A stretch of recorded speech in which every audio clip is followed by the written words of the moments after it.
So can the Jets' high-flying offense continue their resurgence?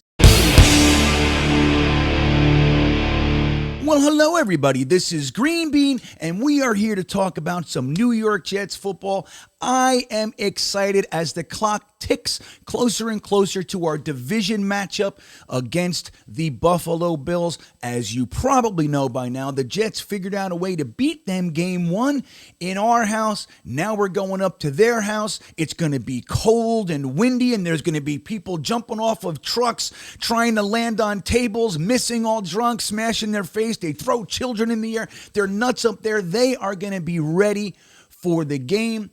The trick is to have our New York Jets ready for the game as well. Now, when we look at how we're going to be able to play this team, the reason that we won last time in large part is because of efficiency and the running game. The Jets had 328 yards of total offense. 174 of that was on the ground. And don't forget, we basically took over the fourth quarter with the run game, just pounded it down their throat. There's not much you can say. You can find excuses. Oh, Josh Allen wasn't this. They didn't have that guy. He wasn't there. Oh, he slipped and fell. You can make all kinds of excuses. But when a team does a 90-something yard drive or whatever it was on the ground and punches you in your face all the way down the field, there's very little as far as the excuse department that applies. The team just outmanned you, and we have to see if the Jets can try to do something like that again. But let's talk about our offense now. What are we looking like since the last Buffalo game? Before we get into that, I just want to remind you of a couple quick things. Number one, go ahead and hit that thumbs button. The thumbs button, the thumbs up button, if you could be so kind. It helps the channel more than you'd think. And if you haven't subscribed, now is the perfect time. We're trying to get to 10,000 before the 2-year anniversary of the channel, December 31st. I think we have 460 left. We're on our way. If you are subscribed to the channel, we're having all sorts of contests. I gave a hoodie away the other night. We're giving away t-shirts and football cards and spatulas and Star Wars characters, all sorts of fun stuff if you are subscribed to the channel. So if you haven't yet, please do. If you already did, thank you. It's appreciated. Now, something else I want to show you guys real quick. Look at this shirt I'm wearing. You see this thing? Look at this. Look, you see the guy? Look at this. Hey, you see that? This shirt, which I love, by the way, it's my first time ever wearing it. It's from a company called Everest. They sent me their shirts. I love them, and they're offering a deal for the holidays. 15% off if you click the link in the description. They got hundreds of shirts, all sorts of fun options. The Grinch. I have a Santa Claus one. It's just a Santa Claus, like his whole suit, and then just up to the head. So it's going to be the suit and my Santa-like face above it. I'm going to wear that at the Christmas party up there in Mendham, New Jersey when I go up there. So if you're interested in maybe something different for Christmas, something you're looking to buy someone else, something you may be asking somebody to get for you, Everest is a pretty good option. I love the shirt so far. Link is in the description. You save 15% and get free shipping. Everest, everybody. So, guys, we were able to muster up 320 yards, 28 yards of offense against the Bills last time. We're able to get some turnovers and all that. But the last couple weeks, we really have some firsts going on. We've seen something that we haven't really seen all that often. Number one, the last 2 weeks, we've seen over 460 yards of offense. For the first time, really, I think we saw it one other time all season. So 2 weeks in a row, it's the first time we've done that this year. We did it once last year, and then we haven't really done it very much at all. 2 consecutive weeks with over 460 yards of offense. The Bears game, we had a total of 463. And in the Vikings game, we had a total of 489. So just under 500 yards of offense.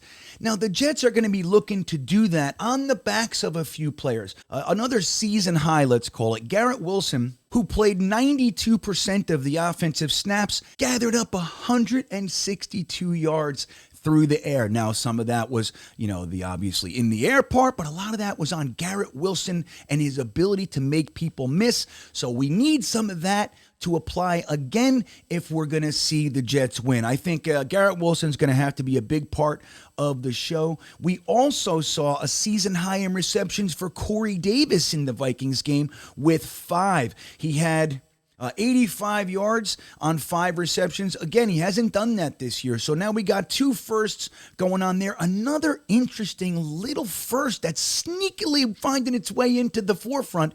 Bam Knight, an undrafted free agent, has found a way to gather up over 100 yards of offense each of the last 2 weeks. And last week, he even had 90 on the ground. Another rush or two, and he would have broke 100. But he has broken 100 each week when you combine his ground gains and his ability to help out in the passing game. So on Bam Knight, Corey Davis, Garrett Wilson, and even Elijah Moore has found his way back into the offense the last couple weeks.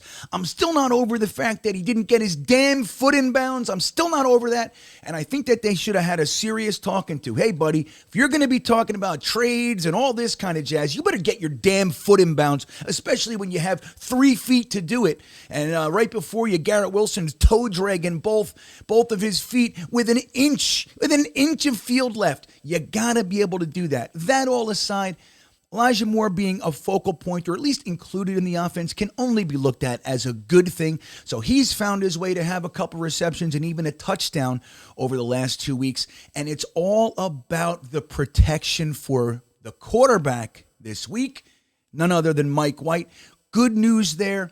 George Fant is back in the lineup. Don't forget, he's been our starter the last 2 years, guys. He was a starting right tackle, and then he was a starting left tackle. Had a career year last year. It was all because of injury that he wasn't kind of playing up to what we expected. He came in last week for Max Mitchell, who was struggling after about 25 plays of offense. George Fant, when he came in, solidified the offensive line, and that is right around the time the offense started to click. So we're getting him back. I want to point out, while I'll knock on some wood, I don't want to jinx it, the rest of the offensive line, they were the only offensive players to play every single snap alongside of Mike White. So we had 85 total offensive snaps against the Vikings. Dwayne Brown, Laken Tomlinson, Connor McGovern, Nate Herbig, and Mike White are the only players to play all 85 of them. Let me tell you, if there's a group of players I want to see playing every single offensive snap next to the quarterback, it is the offensive line. So that is a very good sign. If this offensive line, albeit smacked around, tattered, up and down with the injuries, and if this version of the offensive line that we have right now can just stay intact, we might have an increased ability for Mike White and all of the offensive weapons to actually continue to grow and succeed. I'm a little excited about it. I'm nervous as hell, I have to admit. I'm scared. I'm afraid of these guys. The idea of sweeping the Bills was not on my radar when we were talking about our predictions at the beginning of the season. I just wasn't thinking about that. But I think we can, guys. I think we can. If those things happen, I think we can. Let me know what your thoughts on the ability for the Jets offense to continue to roll against a very, very tough Buffalo Bills defense. Do you think we can do it? Let me know in the comments. I look forward to chatting with you. And with all that said, let's go 8-5 Jets.